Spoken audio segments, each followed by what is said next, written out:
Ketukan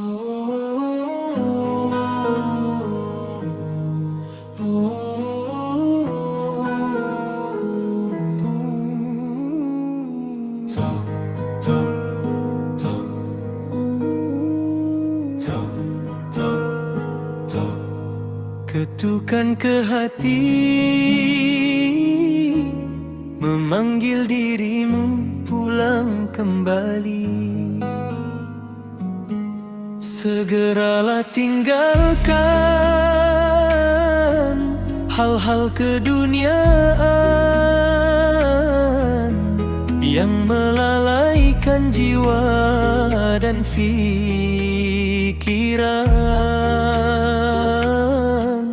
Kejarlah akhiratmu, mantapkan bekalmu untuk bertemu kekasih yang satu.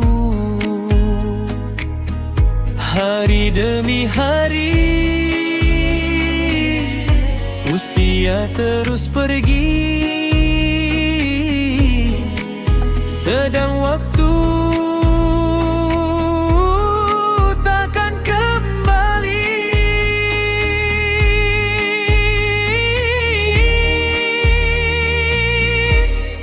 Ingatlah setiap ujian yang dikurniakan bukan untuk melemahkan, tetapi menguatkan.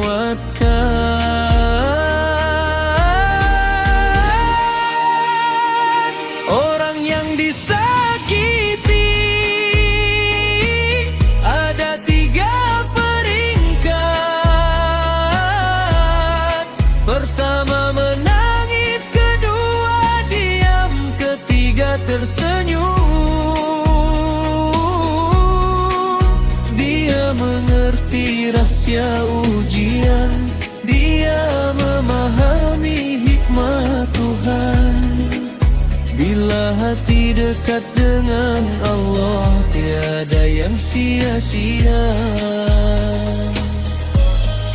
Saat dunia datang menguji, jangan mudah berputus asa, kerana di sebalik luka tersimpan 1000 makna. Ada air mata yang menghapus dosa, ada kesabaran yang mengangkat darjat hamba. Ingatlah setiap yang berlaku sudah tertulis dalam ilmunya, dan setiap kesedihan pasti ada ganjarannya. Orang yang disakiti ada 3 peringkat.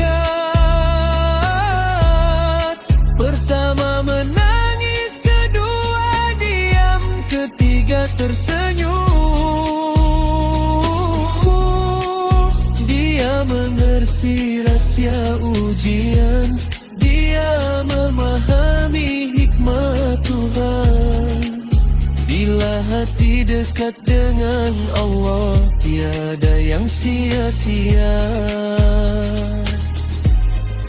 Selawatlah di kau selalu untuk kekasih Allah.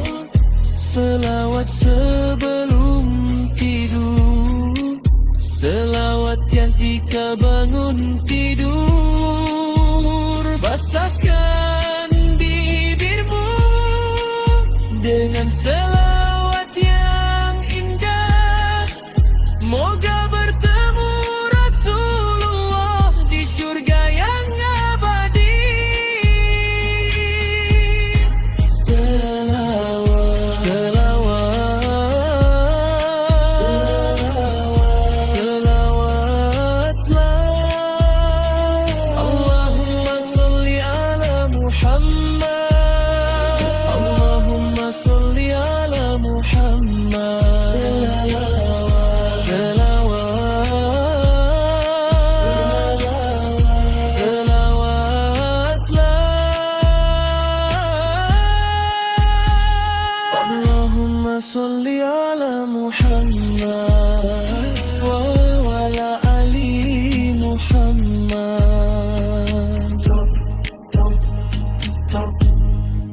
Rindukan ke hati,